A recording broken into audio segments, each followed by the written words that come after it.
Yet another permutation problem. इसमें क्या है कि हमको चूज करना है एक permutation of integers 1 to n। अब हर एक i के लिए फ्रॉम 1 to n एक इंटीजर di इन्होंने डिफाइन किया है, where di is equal to GCD of ai and ai mod n plus 1। अब इसका क्या मतलब हुआ, देखो n नंबर्स लिए इन्होंने, हाँ सबको लाइन से रखा। अब सबको लाइन से रखा हुआ है तो एक नंबर di डिफाइन कर रहे हैं, जो कि होगा, जो मान लो कि आप करंटली किसी नंबर पे खड़े हो तो उस नंबर और उसके आगे वाला जो नंबर है, इन दोनों का जो जीसीडी होगा, जो ग्रेटेस्ट कॉमन डिवाइजर होगा, वो आपका di होगा। ठीक है, तो ऐसे हर एक नंबर के लिए हमको ये di फाइंड करना है।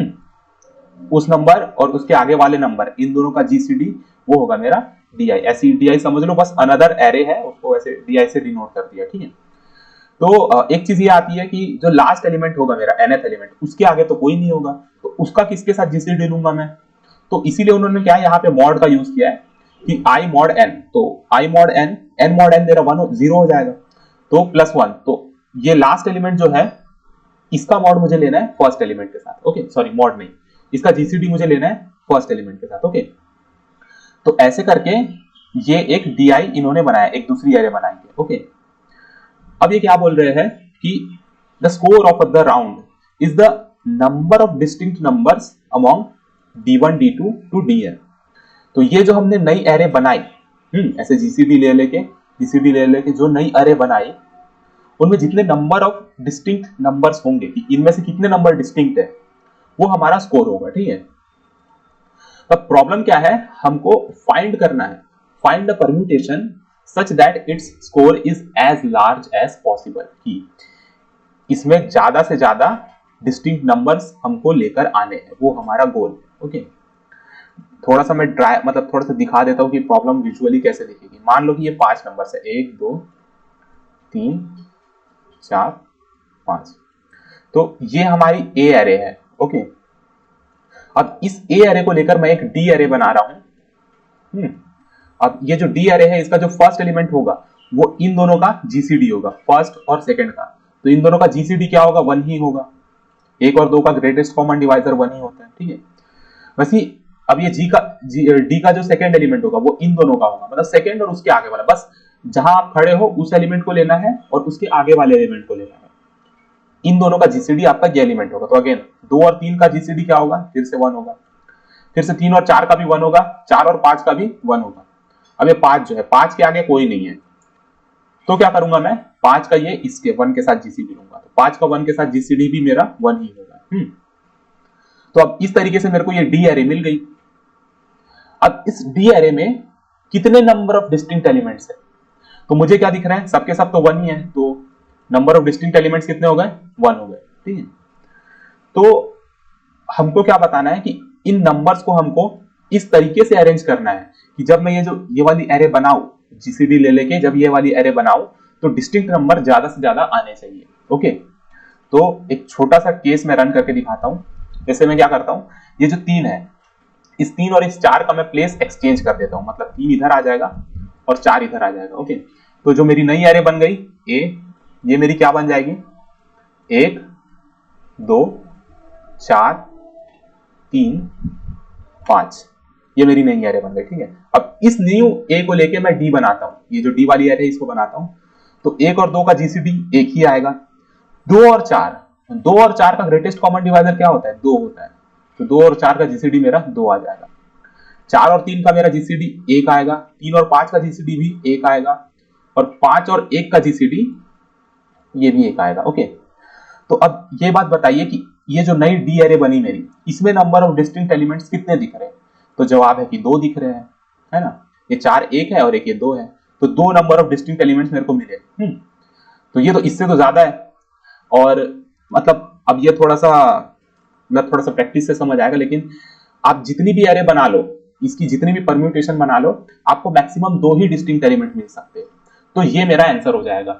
ठीक है, क्या आंसर हो गया, ये वाली एरे जिससे मेरे को maximum number of distinct elements मिल रहे हैं, तो ये एरे मेरे को प्रिंट करवानी है। ओके, ये मेरा आंसर हो जाएगा कि अगर मैं ऐसे अरेंज करता हूं तो मेरे को ये जो डी एरे है इसमें maximum number of distinct elements मिल रहे हैं। ओके, तो बस यही होगा, हमको एक n दिया होगा, n कुछ भी हो सकता है, मान लो 10 है, तो 1 से लेकर के 10 तक के मुझे नंबर लेने हैं, उसको लेके डी एरे बनानी है, और ऐसी ये ऊपर वाली डी एरे, ये डी एरे बनानी है, और ऐसी डी एरे बनानी है कि जो नंबर ऑफ डिस्टिंक्ट एलिमेंट्स आए वो मैक्सिमम आए। ओके, तो इतना हो गया। अब एक टेस्ट केस क्लियर हमने, जैसे यहां पर इन्होंने बोला है 7, तो इसको थोड़ा सा सोच के देखते हैं इसके लिए कैसे किया जाए।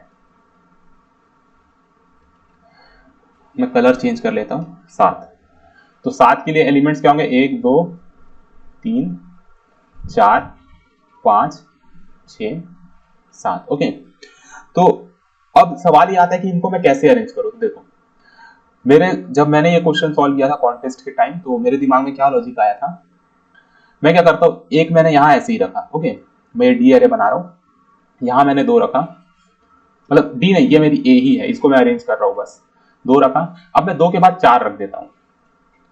सवाल है कि मैंने 2 के बाद 4 क्यों रखा, तो 2 के बाद 4 मैंने इसीलिए रखा क्योंकि ये जो 2 है, ये जो सॉरी ये जो 4 है, ये बस 2 का दुगना है ना, ये 4 मेरा 2 का दुगना है, तो इन दोनों का जो जीसीडी होगा वो ये एलिमेंट होगा मेरा।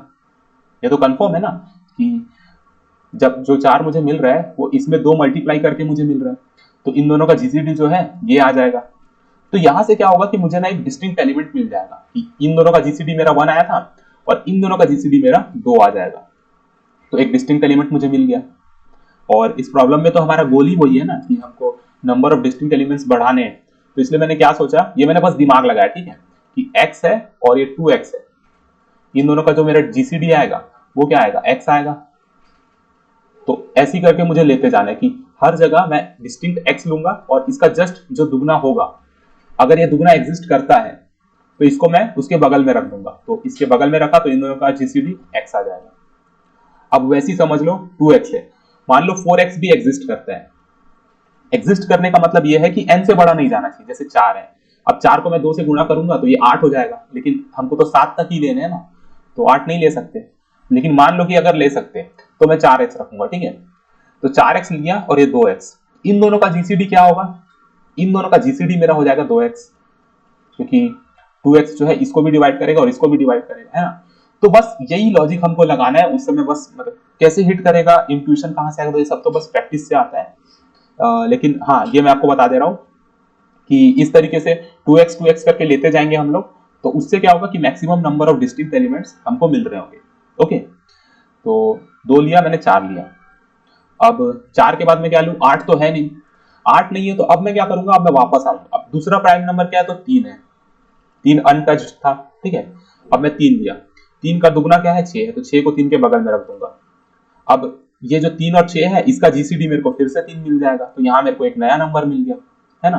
तो ये जो मैं डी अरे जो मेरी बन रही है, इसमें एक एक करके ज्यादा से ज्यादा डिस्टिंक्ट एलिमेंट्स मेरे आते जा रहे हैं। ओके, अब क्या होगा, अब बचा मेरे पास 5, क्योंकि 4 तो हो चुका है ना, 4 हो चुका है, 5 बचा, तो 5 को बस मैंने ऐसे ही रख दिया।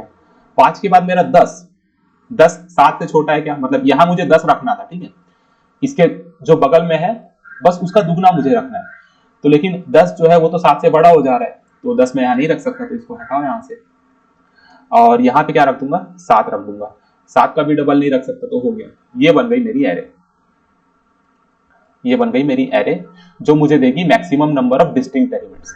तो देख लेते हैं एक बार कि क्या डिस्टिंक्ट एलिमेंट्स दे रहे हैं। जैसे 1 रखा तो 1 का 1 आएगा, 2 और 4 का 2 आ जाएगा, जीसीडी 4 और 3 का जीसीडी 1 आएगा, 3 और 6 का जीसीडी 3 आएगा, 6 और 5 का 1 आएगा, 5 और 7 का भी 1 आएगा, और ये 7 लास्ट में, 7 का मैं इस 1 के साथ लूंगा, तो इन दोनों का जीसीडी भी मेरा 1 आएगा।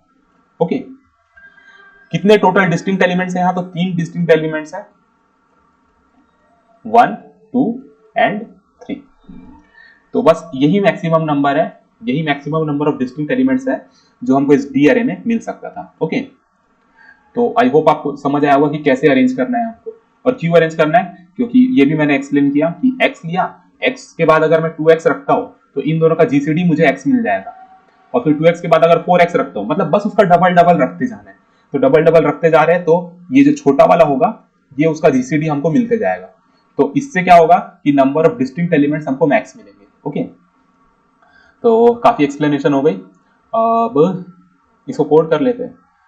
तो चलते हैं।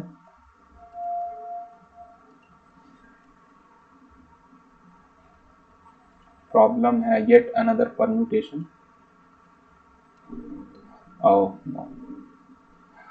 पूरा कोड लिखना पड़ेगा फिर से इन bits slash standard C++ dot h using namespace standard enter name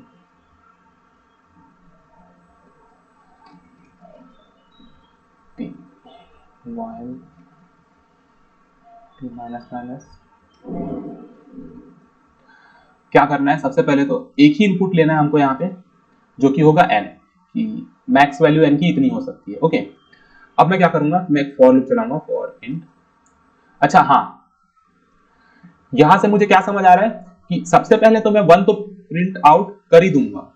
सबसे पहले 1 तो प्रिंट आउट कर ही देना है ना हमेशा, क्योंकि 1 लूंगा, 1 के बाद 2 लूंगा, 2 के बाद 4 लूंगा, ऐसे करते करते लेते हुए जाना है। तो सबसे पहले मैं यहाँ पर 1 प्रिंट आउट कर देता हूँ। तो ये मैंने 1 प्रिंट आउट कर दिया, सी आउट 1। अब क्या करना है, मैं एक लूप चलाऊंगा i इज इक्वल टू 2 से लेकर i is less than equal to n और i प्लस प्लस। ये लूप चलेगा मेरा। और हाँ, एक काम करते हैं कि ना एक वेक्टर बना लेते हैं। ये वेक्टर ना मतलब चेक करेगा कि ये जो एलिमेंट अभी है, जो एलिमेंट अभी हम ले रहे हैं, कंसीडर कर रहे हैं, ये पहले आ चुका है कि नहीं आ चुका। n+1, 0 मतलब जिस भी एलिमेंट को मैं प्रिंट कर दूंगा उसको मैं चेक मार्क कर दूंगा कि हाँ ये हो चुका है, इसको आप दोबारा प्रिंट मत कीजिए। ओके, अब यहां पर मैं एक दूसरा एलिमेंट j ले लेता हूं जो i के इक्वल होगा। अब देखिए मैं क्या करता हूं, इफ जो check of j if it does not equals to 1। Does not equals to 1 का क्या मतलब है कि अभी तक मैंने इसको प्रिंट नहीं किया है ना। तो बस क्या करते जाना है कि while जब तक कि j मेरा less than equals to n हो, क्या करना, सबसे पहले तो आप j को प्रिंट कर दीजिए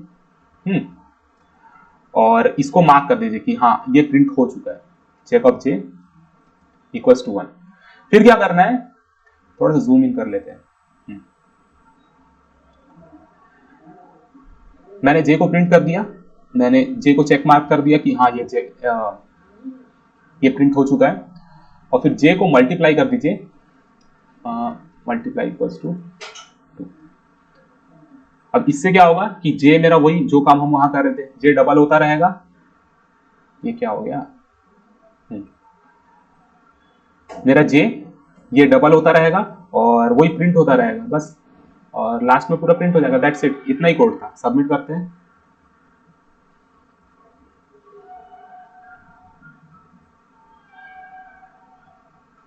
ओके, एक्सेप्टेड